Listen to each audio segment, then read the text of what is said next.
I've joined the Rawvolution at Naturaw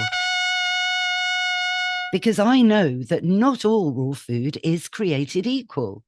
I'm passionate about feeding dogs as nature intended. After all, you are what you eat, and so is your dog.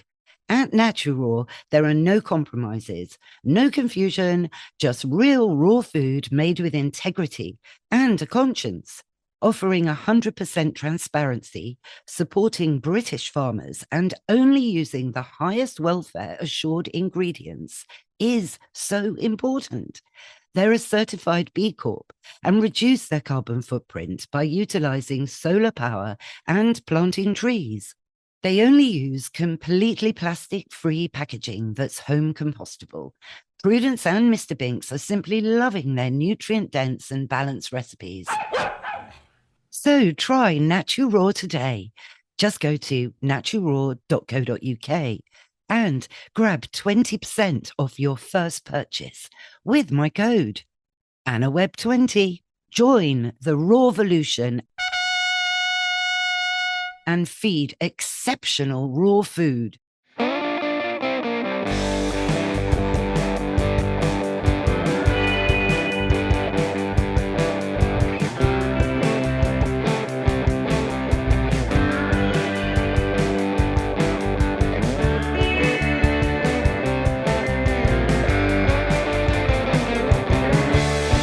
Hello, I'm Anna Webb, and welcome to A Dog's Life. This week we're chatting about collars and leads with Kristian Maris from Dogs and Horses. And as ever, this episode is powered by Antinol and fueled by Naturaw.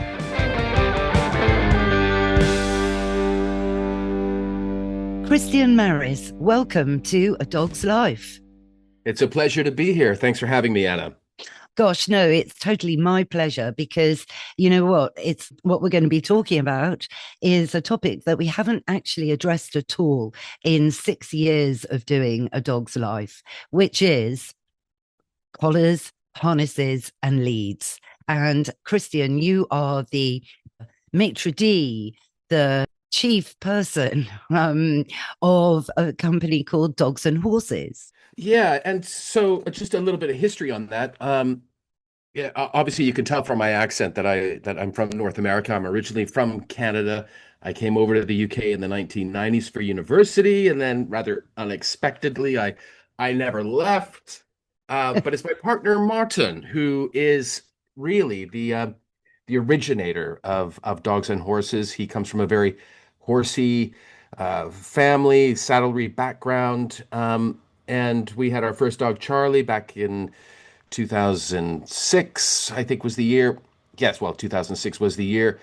And Martin was shopping about for something good quality and sort of equestrian level, like he would expect, for his, new puppy to wear. And on the market at that time, I mean, there was a lot of the ubiquitous cheap disposable dog collars, but also extremely expensive luxury brands. And he sort of felt he could tap into his family's background and understanding of leather and actually create something beautifully made with his own. He's got a very artistic background, so with his own aesthetic, something fashion forward, but that would also leverage the saddlery techniques that he understood, and that we would make these ourselves in our own workshop using proper materials and traditional techniques, and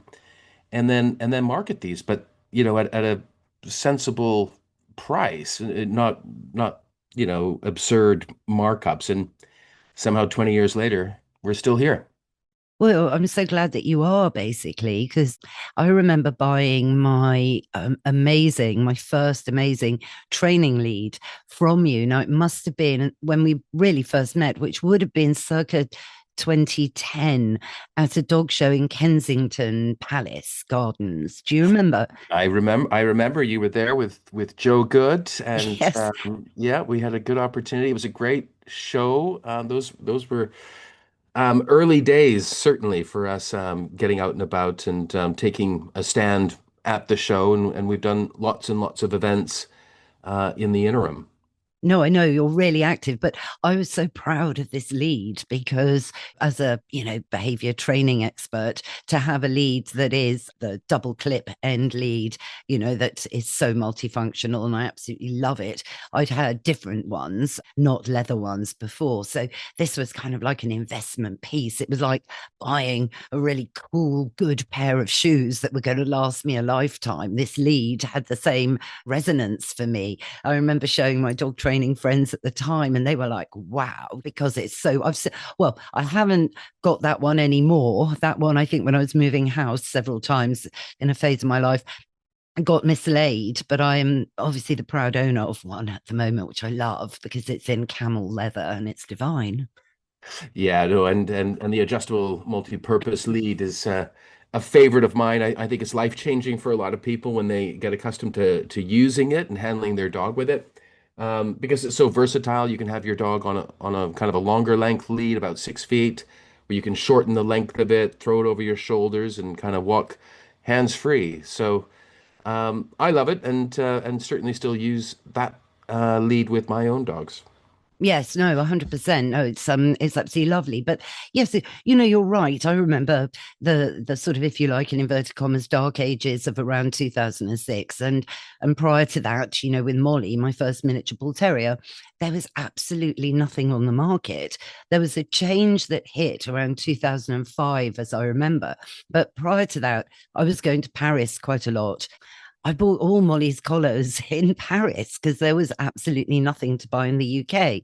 So it is interesting what you say and how the market has evolved. It's changed radically over the decades that we have been engaged with it directly.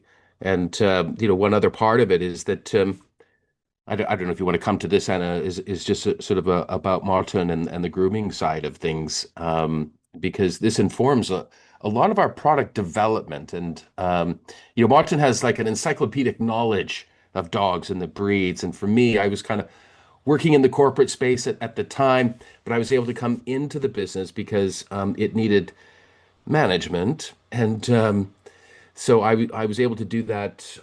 By the end of 2010, come into it full time, and it was fantastic to have the dog grooming side of things connected to it for reasons we can get into. Yes, no, absolutely. I mean, again, that's a sector that's absolutely exploded. Really, I guess. I mean, I don't know if you agree, but with the advent of the doodle. Absolutely, I think a lot of dog groomers, arguably owe their careers and to the advent of the doodle, or the cockapoo, and the cavapoo, and the schnoodle and labradoodle, everything. It has and it's come with an awareness among doodle owners, and we've certainly watched that trajectory that the breed may be have a hypoallergenic coat, or be non-shedding, etc. But the coat is oftentimes very prone to matting, and that means forming knots and tangles in the coat. And everybody adores and loves this kind of teddy bear look, but it requires a lot of disciplined grooming at home. And one of the issues is that if you put a flat collar on a dog with a woolly coat, it will create these knots and tangles, and this can lead to the matting. And that teddy bear look, I'm afraid, may involve having to shave down, and that can be awfully disappointing for people who like to keep their dog maintaining a certain look. And so our rolled leather collar and the rolled leather harness that we do is ideal for dogs that have these longer woolly coats that are prone to matting, because it helps to prevent these knots and tangles from forming in the coat. It's the rolled collar, and I can probably time it, directly to the advent of the cockapoos. Um, has grown in popularity. It's our number one selling product. It's so interesting because 100 years ago, you could get rolled collars. And I remember my Aunt Pip, who I spent a lot of time with her, and she was a real dog aficionado and took me to crafts every year. all her dogs, including six poodles, all wore rolled collars. And then, as I say, there was this deficit when I sort of landed back in the dog world with Molly. There was literally, it was the sawdust on the floor still type of pet shop. The dog boutique hadn't launched yet, but there was still goldfish in the corner looking terribly sad. Um, there wasn't a lot of choice for food or literally anything. So rolled collars, I knew them in my childhood. So when I saw the range of dogs and horses, oh, I just felt this huge pang of kind of relief and nostalgia and understanding of the rolled collar. So I kind of thought, gosh, this brand really knows what they're doing. Well, and a lot of that is informed by grooming. I mean, the rolled collar is known traditionally as the poodle collar. And, a grooming salon is known typically or was as a poodle parlor. And I don't think you see many of the new dog grooming salons that opened, self-describing as poodle parlors. And so it was lucky for us to kind of participate in this because Martin is an international certified master groomer, and over the years we opened a couple of the grooming salons in West London, and this it gave us a completely different level of insight into the dogs. I mean, not just aesthetically, but in practical terms. So with groomers, they understand coat texture and matting and skin sensitivities, and different dogs' behavioral quirks, pulling, all of it. And, especially with skin sensitivities, leather is a natural product. And, the way that it shapes and forms to a dog's neck, I mean, that's all a natural process to a point where, the dog barely feels like it's wearing the collar because it just becomes naturally the a kind of a natural accessory as you were as compared to wearing jewelry where you kind of notice that it's there. So yeah, you're absolutely right, Anna. The rolled leather collars, these became hugely popular with doodles and cockapoos, all these long and woolly coated breeds because owners recognize that this helped to reduce the knots and tangles from forming and around the neck. So, I would say kind of, and it's a little bit lighthearted, but I think a lot of brands, I mean, they design products from mood boards, whereas with our direct engagement and hands-on involvement, with Martin as a master groomer, we're able to design products literally from handling thousands upon thousands of dogs. And that's a powerful advantage to have, and it's something that we actually still maintain. We still own and operate. It's mostly self-managing now, but we still own and operate a dog grooming salon, which is actually in the same building as our workshop. So I'm glad to have that because it gives me easy access to the dogs, and it's important. It's important to stay close to the actual practical side of who we serve in the products that we make. I love that. And that is correct because you're meeting actual dog owners. And I don't think many manufacturers necessarily do that, right? Um, Look, you're right, and that's kind of the point. There's a lot of fabulously aesthetically appealing products that may show up on your Facebook feed or your Instagram feed. A lot of people jumping on, their brand wagon of moving into the pet accessories area.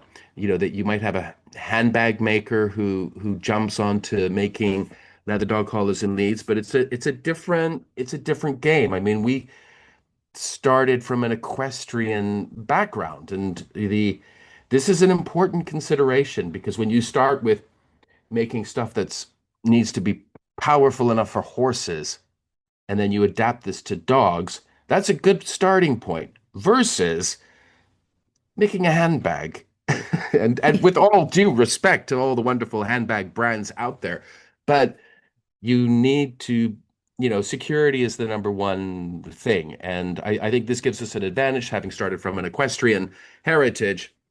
uh, strength and security of a collar is paramount.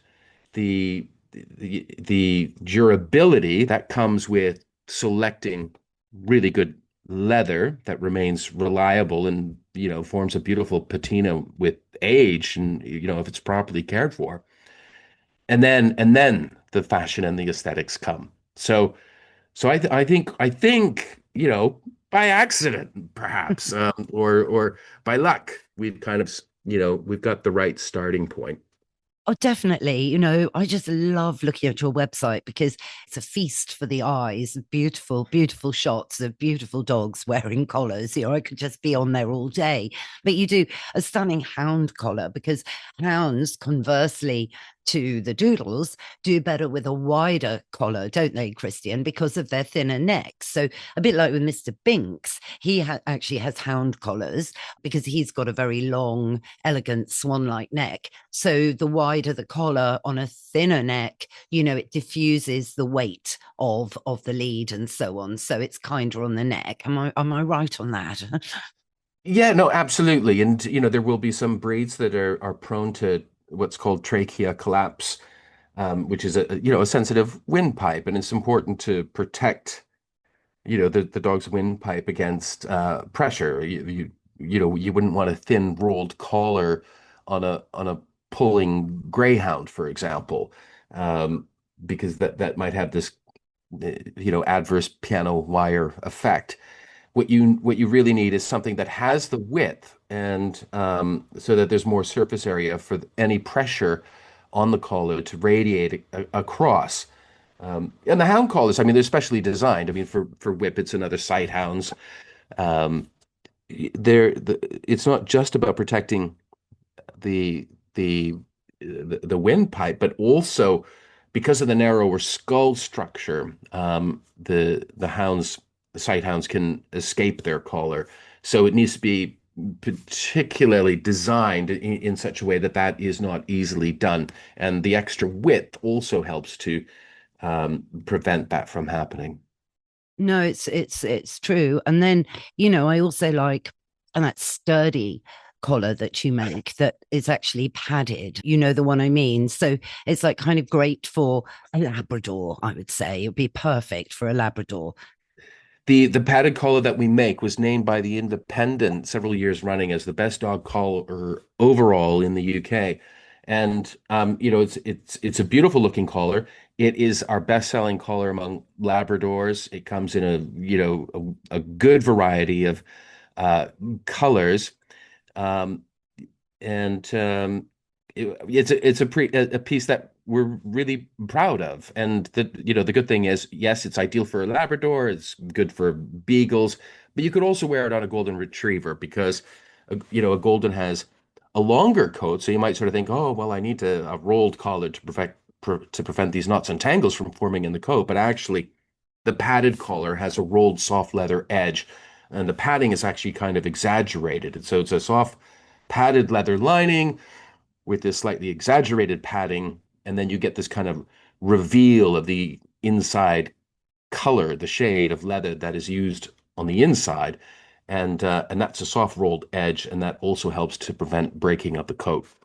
And that's what I love because you've got the say chocolate leather with a beautiful orange inside, and then that piping really subtly in the orange with the chocolate leather. It's just, I've got to say it's very stylish. Every collar, whenever I come over to visit, I'm just like, look at this one, look at this one. And I know Martin is like the most creative person on the planet, and often Marty's got these samples that he's trialing out. So, over the years, we've been gifted various trials of here, Anna, now this has got a little bag attached to the lead. What do you think? And I go, I love it. But you've got other accessories talking of that because you've got this really fun poo bag holder that's is it called a poosh?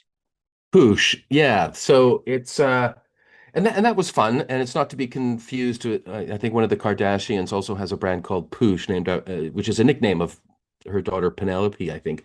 And it was fun because we came out with the concept of Poosh, and and the trademark, and it's really just sort of a little satchel, soft leather satchel to accommodate a standard roll of poo bags, and it makes, it's a nice add-on accessory. So if you buy the collar and the lead, then you can add the matching poosh. And I don't want this to sound like an advertorial. I just want sort of, as you describe, kind of want to tap into Martin's creative enthusiasm when it comes to coming up with these product designs, because he lives it every day. I mean, we've got 5 dogs together, and have that experience of what properly running them every day, but also taking them to the local pub, or down the boulevard, or whatever, and wanting them to look smart. And this reminds me too of our local vet, now retired, and he was a real Renaissance man. But he said, Christian, I love it every time I see dogs come in and they're wearing your products. It tells me that they really care about their dogs, because they're buying something of good value, but also, something, yes, that is stylish, but it expresses, how much they care about their dog. And so every purchase is an expression of a dog, of a love for a dog. Yeah, I do love that. But, it's about an investment, really. It's an investment piece. And as Joe Good always says, Anna, it's all about price per wear. And that is so true. I mean, Prudence is still wearing her turquoise flat collar that I think, oh, she was very lucky to be gifted it by Martin. Of Crumbs, course. of course, I think it was Crufts 2019. Actually, I know it was. Actually, it was 2019. So there you go. She's still wearing it. We're now nearly in, where are we, in 2026? So that's pretty decent price per wear. And it's molded and it's got a bit softer, and it looks like she's worn it a lot, but leather can cope with that. I mean, in a way, that's what you want with leather. That's kind of the point, isn't it? That's why leather jackets last a lifetime, and they look better when they've got a bit of character, I think.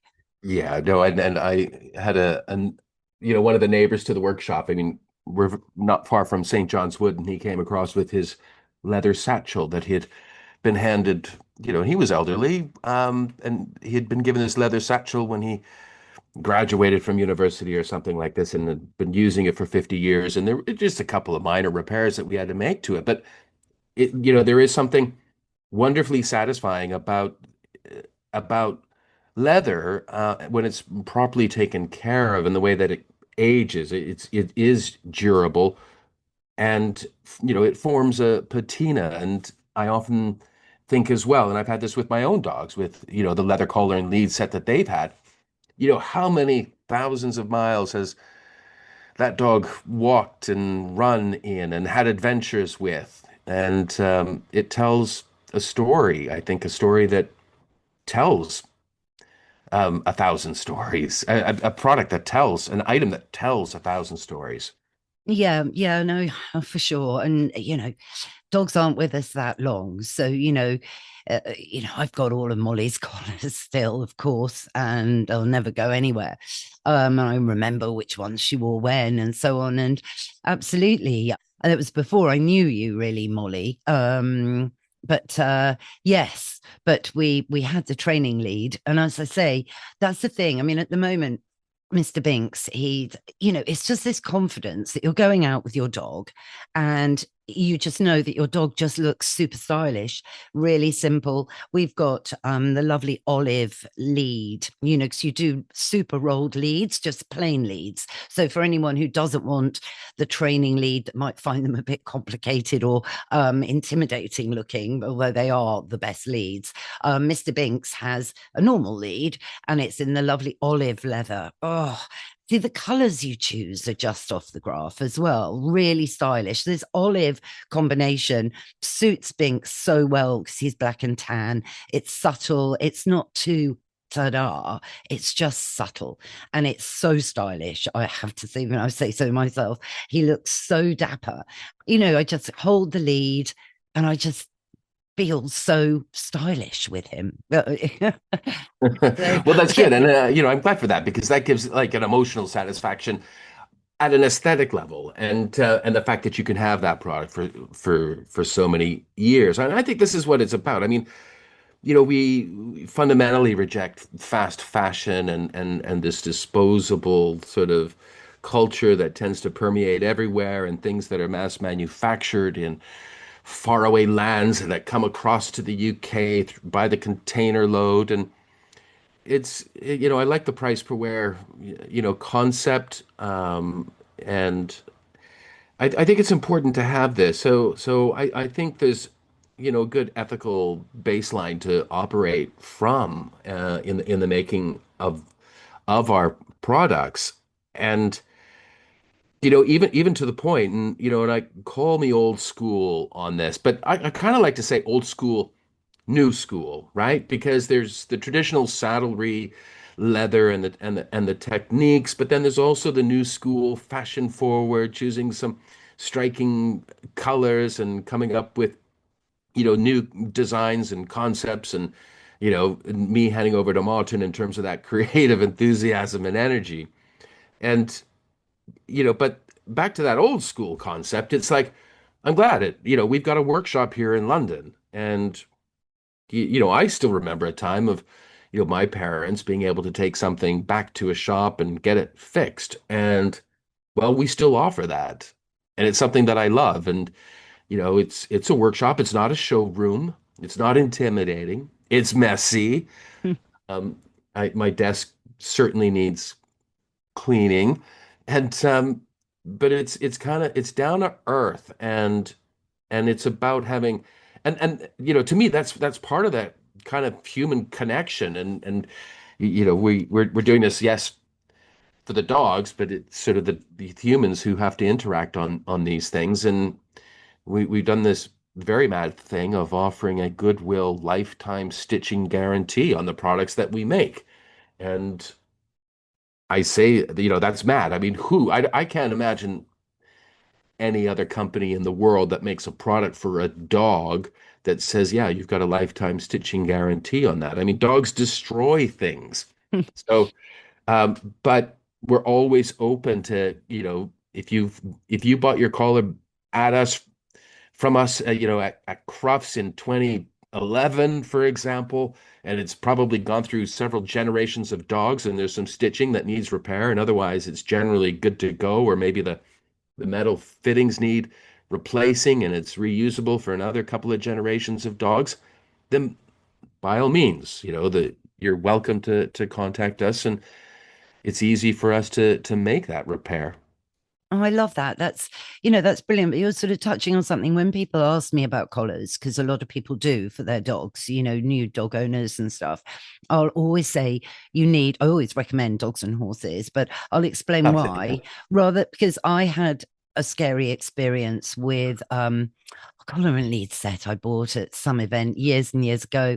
Anyway, it was one of those ones, those clips that are plastic where, the pointy bit goes into the hole, if you know what I mean, and they clip, those types of Yeah, yeah, collars. yeah. The clip-in collar. Yeah, and it broke on me. It shattered. We were on the towpath, and that was a disaster. Luckily, I know the technique to make a makeshift collar out of your lead, so I was able to get home okay. But it smashed. It just, the dog wasn't even pulling that much. It just broke because it's plastic, and plastic can shatter. So, I would never recommend, my own personal experience and everything, any of those types of collars. You need a collar always. It's like a belt that you have the pokey bit that goes in the hole, and then you tuck the tongue of the collar through the correct, what would you call it in collar language?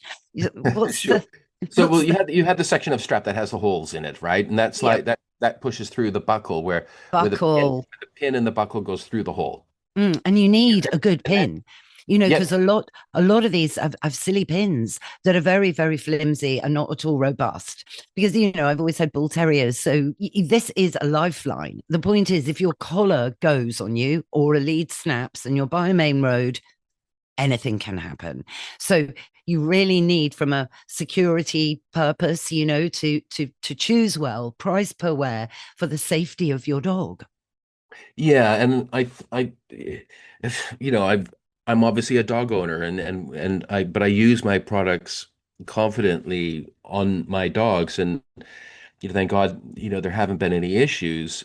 But I can't imagine for anybody who is in a situation where, that unthinkable happens, and I couldn't have that on my conscience, and so again, it's just one of those baseline principles that says, security and dog safety is number one. Now, obviously, doesn't mean that leather can't give up. For example, the a lot of dogs like to go swimming, and leather and water don't mix. And if the leather gets immersed in water, it needs to be air dried properly and rebuffed with a good wax, like a beeswax, that helps to keep it water repellent. And you need to keep an eye on these things. It's a little bit like, having a favorite pair of leather shoes, but if you traipse through London and walk through puddles and don't, allow the shoes to air dry, I mean, they're going to give over some time. So it's not, it's always important to inspect any equipment that you have on your dog, whether it's our brand or any brand, right? And always keep a watchful eye as to any, um, anything that may undermine the safety and security of a collar and the lead. And the hooks on a collar and lead. I mean, these are still mechanical moving parts. It's a swivel hook at the end of a lead. Um, Metal can wear down. I mean, this is why people take their cars for an MOT every year as well. These are mechanical moving parts. And so it's always worth just double checking to make sure that the hook or the D-ring on the collar that the Oh, I hook love a attached. D ring. I love a D ring. I won't name the brand of the collar, of course. Very expensive brand, actually. The D ring on that brand, gosh, I mean, it was with Molly. We were actually in Hammersmith at the time. I remember heading to a dog show, and it was before I knew you. Otherwise, she wouldn't have been wearing that collar. Anyway, there was no air around the D ring. I'm really fussy about D rings. There needs to be some air around it for the clip of the lead to sit with space around it, because what happened was that the D ring didn't have much space, so the clip of the lead was tightly fitting, and she was walking along, and the D ring was pressing against the clip of the lead, and The unclipped trigger. it. We became separated, not for long. And Moles, because she was perfect, of course, stopped, and just she realized something was wrong and everything was fine. But that's D rings. Oh, they are very, very important. Well, they are, and there's one trick or one thing to keep in mind as well. It kind of helps to minimize the trigger on the hook on the lead. So the trigger, the bit that you slide down with your thumb, of pointing that away from where the collar is fastened. So when you hook it onto the D ring, hook it in the opposite direction. So um, there is method in this, and it's hard to describe. No, I get what you mean. I do get what you mean, but I actually, that's if there isn't room, then Yeah, you're right. I mean, if it is crowded and all it takes is a little bit of bumping, and you can sometimes, people probably experience this as well. They'll have their dogs on a lead, and then the dogs play together, and then suddenly one of them is loose, and that's because that trigger hook on the hook, mm, that the trigger on the hook got bumped, and that opened the hook and loosened it from the D ring. no, it's so interesting, really is. Hey, Anna. Hey, Mike. So we've just finished Billy's first 60 days of Antinol, and wow, what a difference. Really? Oh my gosh, what have you noticed? Well, he's shiner. He's much more energetic. Not that he wasn't beforehand, but you can see the difference. But remember, I told you he used to have that little limp in his back left paw that he'd hurt himself when he was a pup. He Yes, doesn't seem yes. to do that much anymore. What, the hop, skip, and the jump? Yeah, yeah. So it's like his joints are a bit better. And we actually had friends around this weekend who'd noticed that there was something good about Billy. And I was telling them about Antonol, and they said, "Oh, what's in it?" I said, "Well, green lip mussel." And they said, "What's that?" And I go, "Oh, well, I don't know. I'll have to ask Anna, as I always do." So Well, for next green. time, what should I say? What's so great Well, about green lip mussel? well, greenlip mussel, it comes from New Zealand. It's the only place that greenlip mussels live. And what's great about the greenlip mussel is that it is what's known as a broad spectrum source of omega 3. And the reason dogs need to take omega 3 is that their bodies don't make it themselves. So, unless they're getting it through, their diet, which can be omega 6 heavy. And it's very important to have a balance between omega 6 and omega 3. So it's normally through supplements that omega 3 is given. And green lip mussel is unique in its having everything from EPA, DHA, and ETA. So all the main omega 3s. And how about Binks and Prudence? They must be much better as well. Yeah, well, they've been on it for over a year and they've been on green lip mussel forever since I've had them. So Prue's 10 now. So she's had green lip mussel since the first day I brought her home, to be honest, but not Antonol. And I only wish I'd discovered Antonol earlier. I really honestly mean that, because it's an oil rather than a powder. So its bioavailability, that means, its effectivity to get absorbed quickly and efficiently by the body is greater. So people listening now and they want to discover Antonol for themselves, where do they go? Well, all you have to do is go to Antonol, ANTINOL.co.uk, and then type in Anna Webb and get your special discount. It's an Aladdin's cave, though, your workshop. I always love just coming over and the smell in there is just gorgeous because it's leather, which reminds me of when I used to go riding, because you go into a tack room to pick up your horse's saddle, and there's just that aroma of leather everywhere. So, True. And people always remark on this when they come, and it's unusual for people, I think, these days to walk into a shop. I mean, we technically self-define as a workshop, and we try to manage people's expectations that it's not a workshop. But yeah, they always remark that, oh my gosh, the smell of the leather, etc. And mm, it's very hard to um, to come across, these days kind of these traditional sort of workshops where people are actually manufacturing with their hands, and that's something that I love about this because it is still so tactile and it affects the senses. There's not only the visual, but the smell of the leather and touching it and feeling it, and that's a difference that you can touch and feel, and some people like to, when they're buying something, a good quality of leather, they like to have that experience of being able to touch it and smell it and see it, because you don't get that same experience if you're just purchasing online. No, no, definitely not. Although, I must say your website is very clear to help people navigate, which collar will work best for their dog, and I think that's important. Yeah. And I think people who've not had a dog before think, oh, I'll just get a collar, but there's a lot more to it than that. And that's what I really want to reiterate through this episode, that it is price per wear and not all collars are the same. Definitely not. Are they, Kristian? No.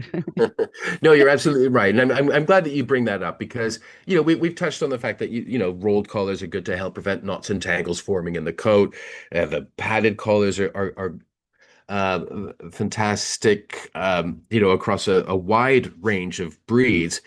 But likewise, we like to have that breed specificity and it's in large part formed by this kind of hands-on experience with the dog grooming salons that we've owned over the years, that we are able to create, not curate, but actually create products that are suitable to the breed.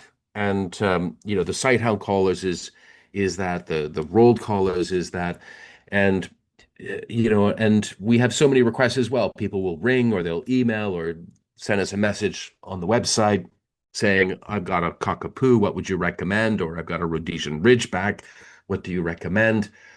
Or and sometimes a breed I've never heard of, so I need to Google it. But it's a very curiously satisfying to have had that experience and be able um to come back with a recommendation and the sound argument as to why this is the most suitable collar that we recommend for your breed.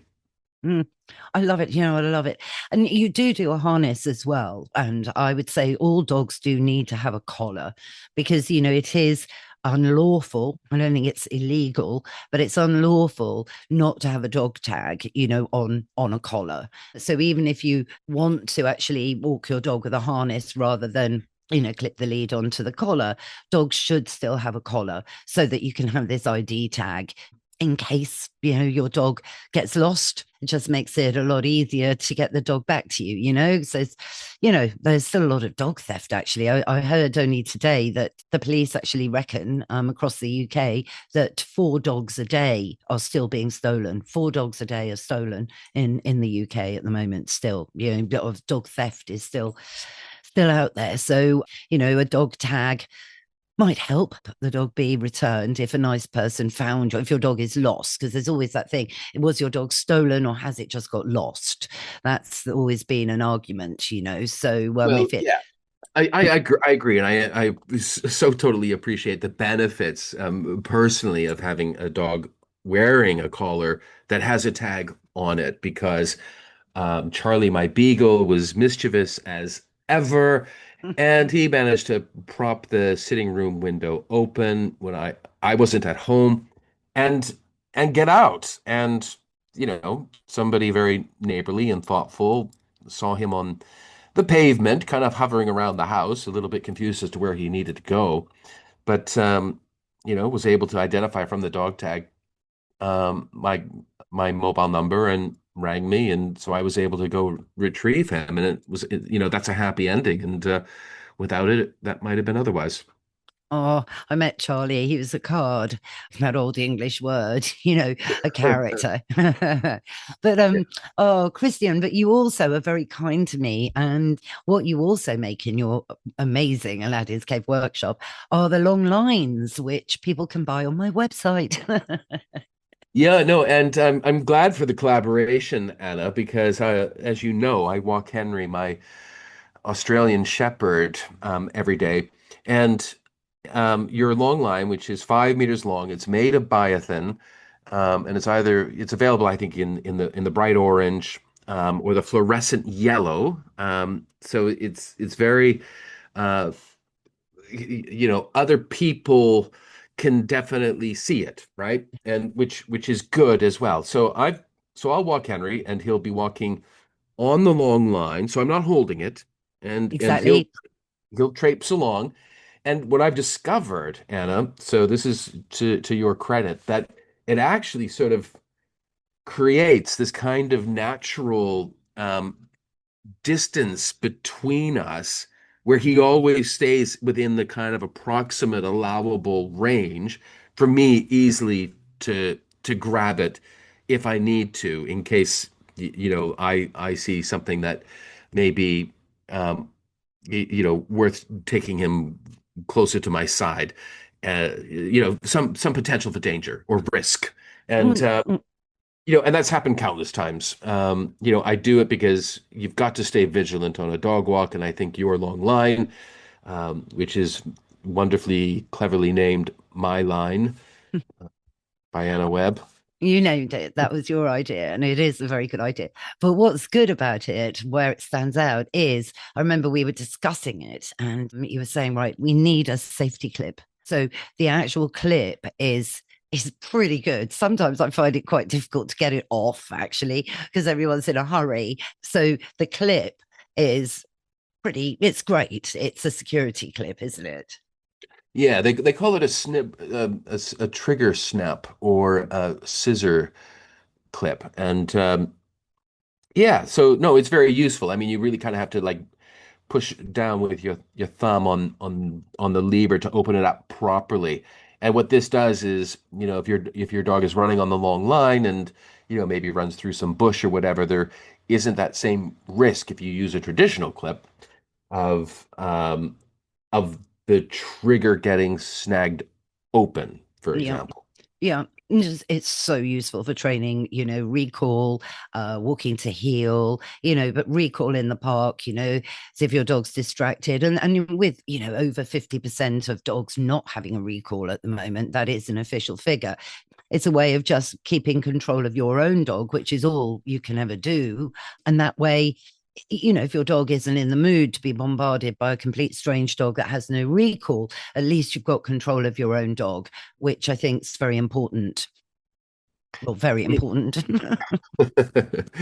Well, yes, and you can't take responsibility for everybody and their dog. So as long as you take responsibility, for your own dog and stay vigilant on a walk, then you're doing your bit, and anything above and beyond that is above and beyond.